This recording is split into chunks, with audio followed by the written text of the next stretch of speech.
आजको यस भिडियोमा हामी चाहिँ सीको चाहिँ रिटोटलिङको रिजल्टको आइसकेको छ हैन। अब 2082 साल रिटोटलिङको रिजल्ट आइसकेको छ। अब त्यसलाई कसरी हेर्ने त्यसको बारेमा चाहिँ हामी सिक्नेछौँ।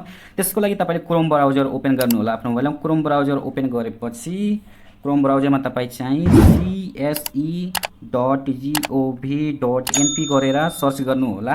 अब सर्च गरेपछि तपाईलाई यस्तो इन्टरफेस खुलेर आउँछ हैन। अब तल गएर तपाई स्क्रोल गर्दै जानु होला। स्क्रोल गर्दै यहाँ तपाईँ हाइलाइटमा आउनु होला।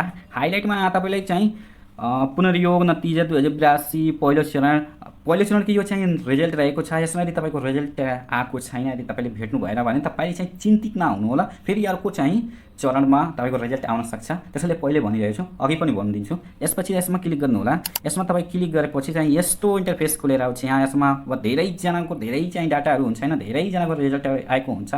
यसमा तपाईँले खोज्नले गाह्रो हुन्छ। यहाँ 3 डटमा गएर तपाईँ डाउनलोड गरिलिनु होला। सबभन्दा पहिले यसलाई डाउनलोड गरेपछि तपाईँको यस्तो इन्टरफेस खुले आउँछ। त्यसपछि यहाँ मोबाइलको कुनामा रहेको 3 डटमा फेरि क्लिक गर्नु होला। कुनामा रहेको 3 डटमा क्लिक गरेपछि तपाईँले ओपन विथ भनेर छ हैन, त्यसमा गएर चाहिँ तपाईँले क्लिक गर्नु होला। त्यसपछि यहाँ ड्राइभ पीडीएफ भ्युअर भनेर अप्सन छ हैन, तपाईँको ड्राइभमा गएर तपाईँ खोज्नु होला। यसबाट के हुन्छ भनेको तपाईँले चाहिँ यो खोज्नलाई सजिलो हुन्छ हैन। अब मैले यहाँ चाहिँ अब यस्तो इन्टरफेस फेरि खुलेर आउँछ। त्यसमा ओपन भएपछि तपाईले यहाँ सर्च बारमा गएर चाहिँ तपाईँ क्लिक गर्नु होला। सर्च बारमा क्लिक गरेपछि यहाँ तपाईँले आफ्नो सिम्बल नम्बर हाल्नु होला। जस्तै कि मैले चाहिँ मेरो साथीको फर्म भर्दाखेरि रिटोटलिङ गर्दाखेरि तपाईँले सिकाएको थिएँ। अब मैले त्यसैको चाहिँ सिम्बल नम्बर राखेर तपाईँले देखाइदिन्छु। 048 10 384 त्यसको थियो हैन। हो मैले चाहिँ सर्च गरेँ हैन।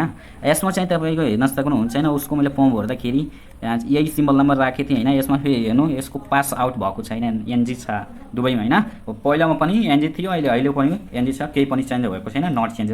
अब कतिपय साथीहरू के हुन्छ भने कन्फ्युज हुन्छ नि, यिनीहरूको सर्च गर्दै सर्चमा आएन भने अब के गर्नु कि मेरो फर्म भर्दाखेरि मिस्टेक भयो कि कतिजनालाई यस्तो दुःख लाग्न सक्छ। तर एक्ज्याक्टली त्यस्तो केही पनि छैन। यसको अर्को चरण आउँछ सेकेन्ड अपलोडमा। तपाईँको सेकेन्ड अपलोडमा आउन सक्छ रिजल्ट। त्यसैले तपाईँ चाहिँ मन दुखाउनु नहोला। आजको लागि यो भिडियो यति नै थियो। तपाईँको लागि भिडियो इन्फर्मेटिभ लाग्यो भने तपाईँ भिडियोमा लाइक गर्नु होला। त्यसका साथसाथै तपाईँ कमेन्ट गर्नु होला।